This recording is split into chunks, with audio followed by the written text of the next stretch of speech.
Hola, la saluda Gaby del Instituto Bíblico para la Mujer, hoy 24 de octubre, revisando nuevamente nuestro devocional en voz de lo Supremo.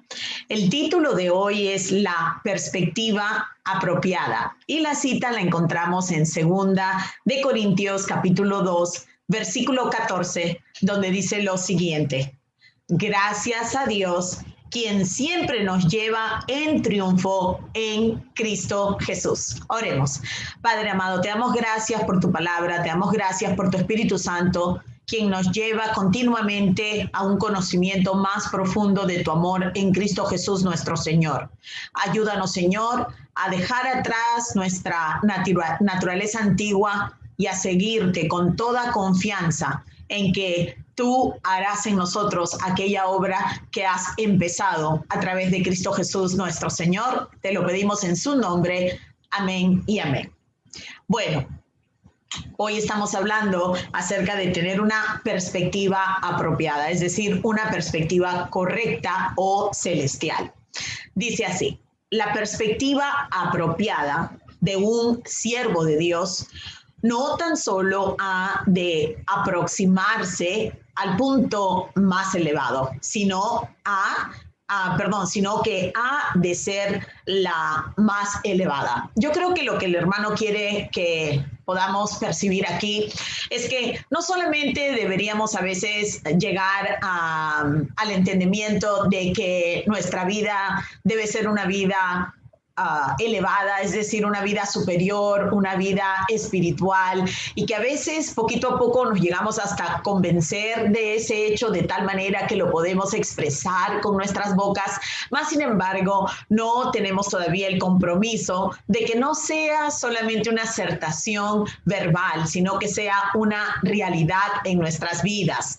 Entonces dice: procura con la mayor energía o el mayor compromiso mantener la perspectiva de Dios, es decir, ver la vida y ver la realidad desde el punto de vista del Señor, que obviamente tan solo lo podemos saber a través de la palabra del Señor. A esto quiero recordarles que como Dios está restaurando nuestra manera de pensar, está restaurando nuestra manera de juzgar, de discernir, entonces el orden, la disciplina, todo este tipo de cosas es sumamente importante para que nosotros colaboremos con esta misión que Dios tiene para con nosotros, el restaurar su imagen en nosotros después de habernos redimido por la sangre de su Hijo Cristo Jesús. Entonces, nos dice el hermano que para ser discípulos llenos del Señor, discípulos que realmente están sirviendo su propósito aquí en la tierra, hemos de procurar con la mayor energía, con el mayor compromiso de mantener la perspectiva de Dios. Y recuerden que este es un proceso que ha de obtenerse poco a poco. Y sí, es cierto que es un proceso, que el Señor nos lleve de la manera que pensábamos antes, donde todo era egocéntrico, a pensar realmente en una forma cristocéntrico y teocéntrico, tomará su buen tiempo. Más sin embargo, yo pienso que nosotros podemos ser responsables y obedecer al Señor de poco en poco para poder ver un progreso.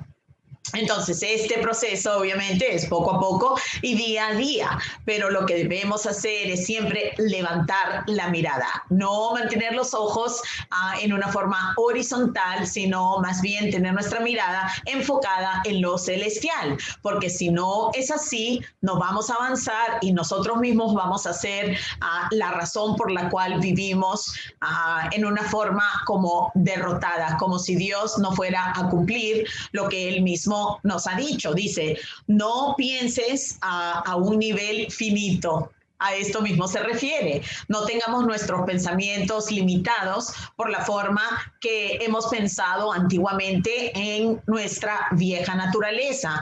Dice: ningún poder externo puede alterar la perspectiva adecuada. Entonces, ninguna circunstancia podrá alterar, podrá cambiar lo que está sucediendo cuando nuestra perspectiva es una perspectiva celestial, una perspectiva eterna, cuando estamos viendo la vida, el mundo, nuestro alrededor a través del lente de la palabra del Señor, ya que el Señor ha estado actuando desde la eternidad y para la eternidad. Entonces, no tenemos que estar encarcelados de una forma de pensar antigua a la cual ya nosotros no tenemos que obedecer. Dice, la perspectiva que debes mantener es que estamos aquí en la tierra con un solo propósito. Cuando pensamos así, se nos hace fácil canalizar toda circunstancia, por más buena o mala, en una misma dirección, ¿no? Entonces, este propósito que es para todo hijo de Dios es el ser cautivos marchando en el séquito triunfal, en el camino triunfal de Dios, es decir, en Cristo Jesús, confiando en su obra perfecta, confiando en que Él intercede por nosotros todos los días y que Él sabe lo que hace. No estamos expuestos en el escaparate de Dios, es decir, Dios no nos ha salvado para ponernos en una vitrina, ¿verdad? Nos ha salvado para que podamos caminar en este mundo normal y cotidiano del cual nosotros a veces quisiéramos salir, pero entender que Dios está haciendo algo precioso para que otros vengan a conocerlo a través inclusive de nuestras vidas redimidas. Dice Noé, estamos aquí para manifestar una sola cosa, nos dice el hermano, que es la cautividad de nuestras vidas a la obediencia de Cristo. Hoy hablando con una amiga decíamos, realmente ser como Cristo es venir a ser hijos obedientes. Si algo sabemos de Cristo, si algo Cristo nos enseñó en todo su tiempo aquí en la tierra, los 33 años que vivió, fue cómo era su voluntad y su corazón hacer la voluntad de su Padre. Por más que le costara lo que le costara y pudiendo cambiar la situación en todo momento, puesto que él mismo era Dios, nunca lo hizo, porque más grande fue para él obedecer a su Padre, de lo cual nosotros nos hemos venido a beneficiar de una manera incalculable. Dice, ¿cuán limitadas son las otras perspectivas? Es decir, cuando estamos viviendo por varias razones, por varios motivos, con diferentes planes, todo es realmente tan limitado. Y sabemos que va a terminar en nada. Dice, por ejemplo, los que dicen, me encuentro solo batallando por Jesús. Bueno, eso no es cierto, porque es el Señor el que ya ha ganado la batalla. A nosotros solo nos queda el confiar en Él. Algunos diremos, tengo que mantener la causa de Cristo y defender el fuerte por Él. Tampoco es cierto. El Señor Jesús no necesita que nosotros lo defendamos ante ataques y ante conceptos erróneos. Más bien, cuando estamos nosotros, que decimos que somos creyentes, confiando en Él, esto es lo que Él mismo utilizará para darse a conocer. Pero Pablo dijo, en esencia, estoy en el séquito de un vencedor, estoy en el camino, en el compromiso de un vencedor. Y no importa cuáles sean las dificultades, porque siempre soy llevado de triunfo en triunfo. Por eso podemos estar confiados de que Dios utilizará aún nuestros errores, aún las cosas que parecen no tener ningún valor, Dios lo utilizará para forjar de nosotros el carácter de su Hijo Cristo Jesús. Dice, es una realidad en la práctica esta idea en nosotros, es decir, somos nosotros aquellas que practicamos nuestra teología, que practicamos nuestras doctrinas cristianas, o solamente son unos ideales que van como viviendo en nuestras mentes, pero jamás encontrando una salida en nuestra vida. Es algo que nosotros deberíamos preguntarnos a diario. Dice, el gozo secreto del apóstol Pablo era que Dios lo tomó a él como un rebelde declarado contra Jesucristo y lo convirtió en un cautivo de él, y este vino a hacer su propósito, ¿verdad? Dios nunca nos pide que nosotros hagamos nada más allá de que seamos testigos de su fidelidad, testigos de su gracia. Él no nos está pidiendo a nosotros que lo defendamos o que hagamos algo en nuestra propia fuerza, pero Él está diciendo, si algo he hecho en tu vida, si algo sigo haciendo en tu vida, entonces dame la gloria a mí. Es lo que nos dice el Señor.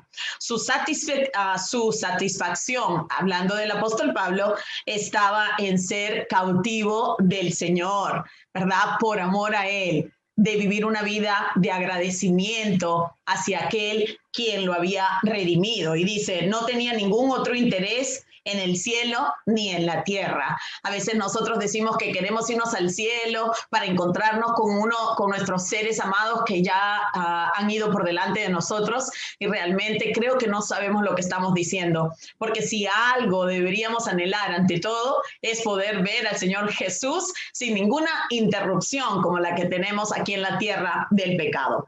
Dice, es vergonzoso para un cristiano hablar de conseguir la victoria. Porque ¿cómo vamos a hablar de conseguir una victoria que nosotros ni siquiera podríamos alcanzar? La cosa es confiar en la victoria del Señor Jesucristo en la cruz del Calvario y en su resurrección física el tercer día, de acuerdo a la Escritura. Confiamos que la ira de Dios fue satisfecha totalmente, que realmente hemos sido justificados por gracia y que mediante la fe podemos confiar honestamente en que Dios nos acepta en el amado. Esa es la victoria en la cual nosotros deberíamos estar confiando, caminando, predicando.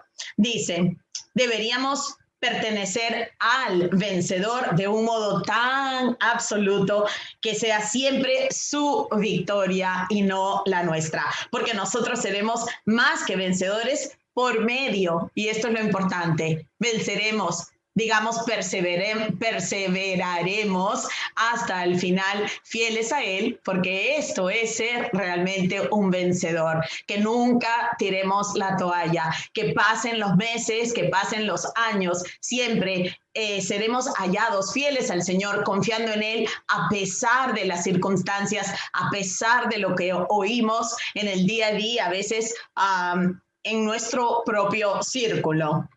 Dice, para Dios somos grato olor de Cristo, porque Cristo puso su vida por nosotros, Él pagó por nosotros, Él hasta murió en una cruz y aceptó el aprobio, todo lo que le vino por el gozo que tenía por delante, como nos dice la carta a los Hebreos en el capítulo 12. Dice, para Dios somos grato olor de Cristo, cuando estamos dependiendo de Él, cuando estamos amándolo y confiando en Él. Estamos impregnados por el dulce aroma de Jesús, el unigénito, el obediente. Y entonces dice, y siempre que marchamos, somos un maravilloso refrigerio para Dios. Parece mentira que Dios pueda encontrar en nosotros algo grato, pero cuando estamos en Cristo Jesús y estamos viviendo para honrarlo a Él, esto realmente place al Padre. Bueno, gracias por haber estado conmigo hoy. Espero de todo corazón verte mañana.